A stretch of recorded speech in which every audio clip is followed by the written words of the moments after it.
우리가 투자를 할 때요, 던져야 할 가장 중요한 질문이 뭘까요? 아마 바로 이거겠죠.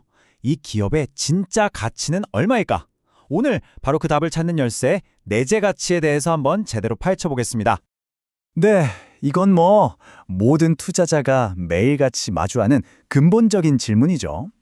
근데 이 질문에 제대로 답하려면요, 먼저 가치를 재는 진짜 잣대가 뭔지부터 알아야 합니다. 성공적인 투자의 첫걸음, 그건 바로 시장이 매일매일 보여주는 그 변덕스러운 가격표, 그 너머를 보는 것에서 시작돼요.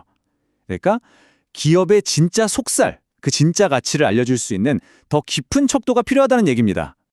바로 이 내재 가치라는 개념이 그 핵심인데요.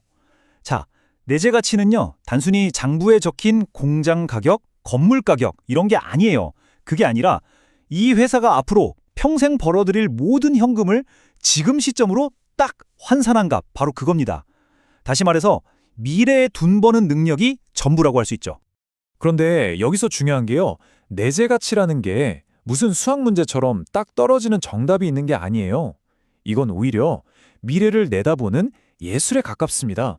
왜냐면 앞으로 금리가 어떻게 될지, 이 회사가 돈을 얼마나 잘 벌지, 이런 것들을 다 추정해야 하거든요. 그러다 보니까 똑같은 회사를 보고도 저랑 여러분이 매기는 가치가 다를 수밖에 없는 거죠.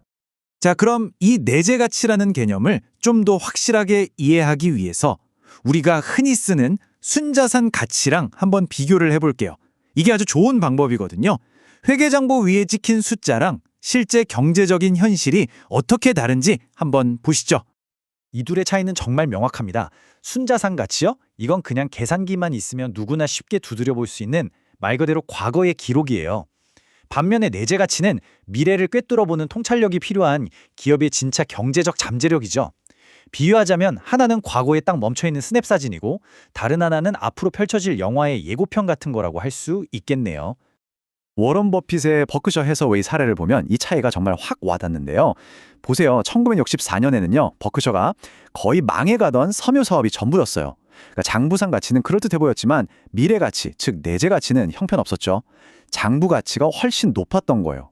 그런데 딱 30년이 지나니까 상황이 완전히 180도 뒤집힙니다. 이제는 수많은 알짜 자회사들을 거느리게 되면서 장부에는 옛날 가격으로 싸게 적혀있는 자산들의 실제 경제적 가치가 어마어마하게 커져버린 거죠. 관계가 완전히 역전된 겁니다. 아, 그래도 좀 어렵다고요? 그럼 더 쉬운 비유를 한번 들어볼게요. 바로 여러분이 받은 대학 교육을 생각해 보세요. 등록금, 책값처럼 당장 눈에 보이게 들어간 돈 있죠? 이게 바로 순자산 가치라고 할 수 있어요. 그렇다면 내재 가치는 뭘까요? 바로 졸업하고 나서 평생 동안 더 벌게 될 그 모든 소득을 현재 가치로 환산한 것. 그게 바로 내재 가치인 셈이죠. 결국 핵심은 이겁니다. 우리가 대학교 등록금 액수만 보고 그 교육의 진짜 가치를 판단할 수 없잖아요? 그것처럼 기업의 순자산 가치라는 숫자만 보고서는 그 기업의 진정한 미래 가치를 절대로 알 수 없다는 거죠. 근데 이게 참 아이러니한 게요. 때로는 기업의 진짜 실적을 파악하려고 할 때 이 회계 원칙이라는 게 오히려 방해가 되기도 한다는 겁니다. 워런 버핏은 이걸 아주 재밌는 표현을 썼어요. 바로 회계의 정신분열증이라고 불렀죠. 이게 왜 그러냐면요. 여기서 모순이 생겨요. 예를 들어 볼게요. 어떤 회사 지분을 제가 조금만 갖고 있어요. 그러면 그 회사의 시장 가치는 대차대조표에 바로바로 업데이트가 되는데 손익계산서에는 제가 받은 배당금만 이익으로 잡혀요.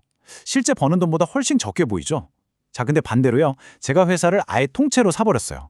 그러면 그 회사가 버는 이익은 100% 다 제 장부로 들어오는데 자산 가치는 맨 처음 샀던 그 옛날 가격 그대로 장부에 딱 박제돼서 변하지 않는 거예요. 그러니까 서로 다른 회계 규칙이 막 뒤섞이면서 진실을 왜곡해버리는 거죠.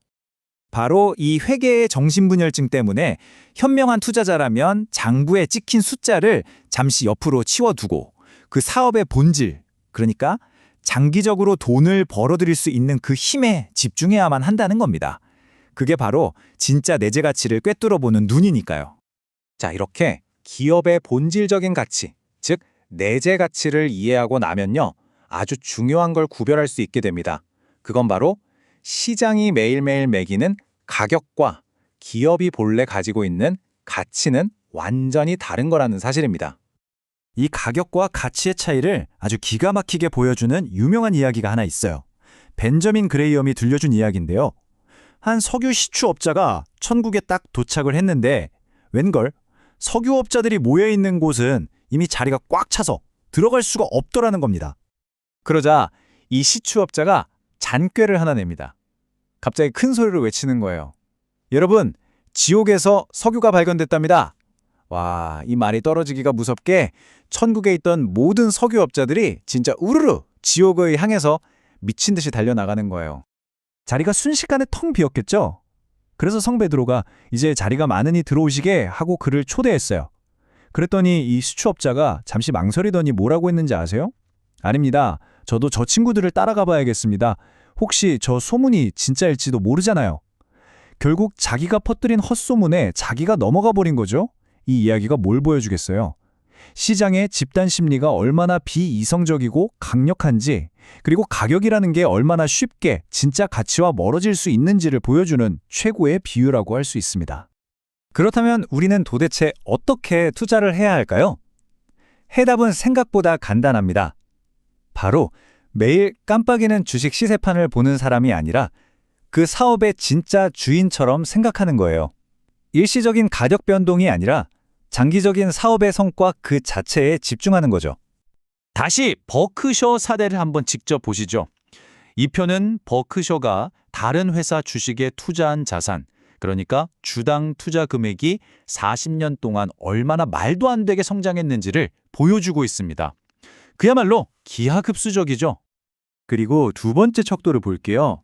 이건 버크셔가 아예 통째로 소유한 자회사들로부터 벌어들인 주당 세전이익입니다.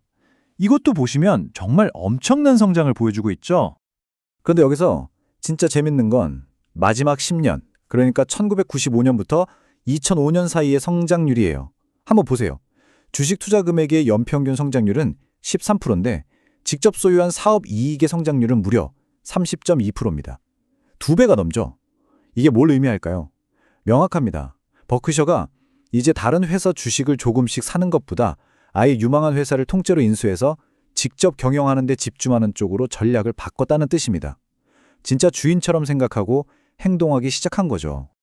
물론 이상적인 목표는 이 두 가지 모두를 쑥쑥 성장시키는 거겠죠. 하지만 결혼 50주년을 맞은 한 할아버지가 아내한테 이렇게 말했다고 해요. 여보, 내가 당신을 위해 뭐든 하나는 할 수 있는데 둘 다는 못하겠구려. 때로는 이런 현실적인 선택에 직면하기도 하는 법이죠. 그리고 바로 이 지점이 경영진과 우리 같은 투자자 모두가 바라봐야 할 최종 목표입니다. 장기적으로 봤을 때 주식의 시장 가격이 그 기업의 진짜 내재 가치와 결국엔 일치하도록 만드는 것.